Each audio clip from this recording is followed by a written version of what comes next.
Seiring berjalannya waktu, kebutuhan dan keinginan kita terus meningkat, sehingga berapapun penghasilan yang kita dapat, 10 juta, 100 juta, bahkan 1 miliar pun terasa masih kurang. Karena kebutuhan dan keinginan itu terus berkembang. Terus, di mana batas kebutuhan dan keinginan tersebut, sehingga kita merasa cukup? Hai guys, di video kali ini saya akan membahas mengenai masalah kebutuhan dan keinginan yang terus berkembang. Sampai di mana sih batasnya? Oke, dalam kehidupan sehari-hari kita pasti punya yang namanya kebutuhan. Makan, minum, rumah, kendaraan, dan lain-lain.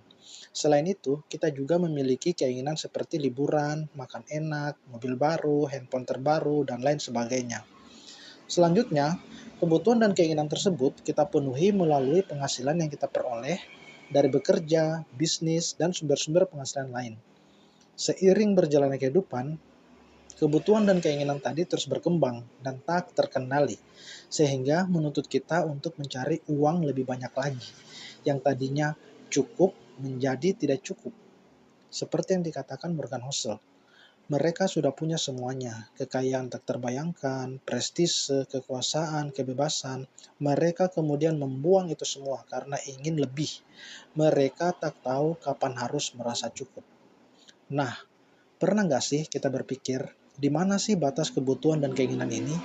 Apakah bisa kebutuhan dan keinginan ini dikontrol agar penghasilan yang kita dapat cukup untuk memenuhi kebutuhan dan keinginan tersebut? Jawabannya, ya 100% bisa. Karena kebutuhan dan keinginan tersebut batasannya ada pada diri kita sendiri, sehingga dapat sepenuhnya kita kendalikan. Dalam bukunya yang berjudul The Psychology of Money, menurut Morgan, untuk memenuhi kebutuhan dan keinginan tersebut, ada 3 hal yang harus kita terapkan. Yang pertama, menjaga tiang gawang agar berhenti bergerak. Tiang gawang yang dimaksud di sini adalah kebutuhan dan keinginan kita.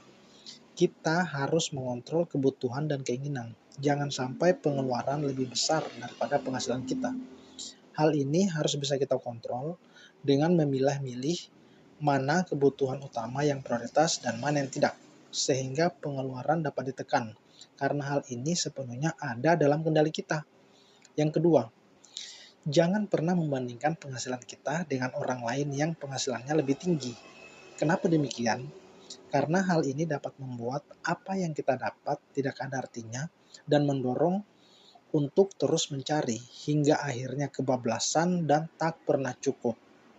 Yang ketiga, kita harus berhenti untuk mengejar potensi uang berlebih di saat kondisi keuangan kita sudah pada posisi stabil.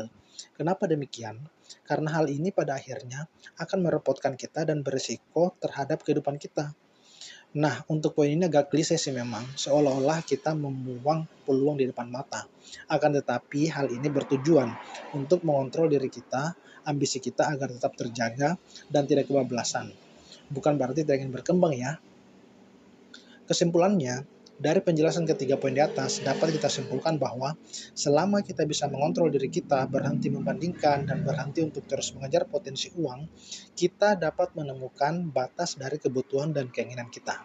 Akhir kata, semoga video ini bermanfaat. Sampai jumpa. Bye.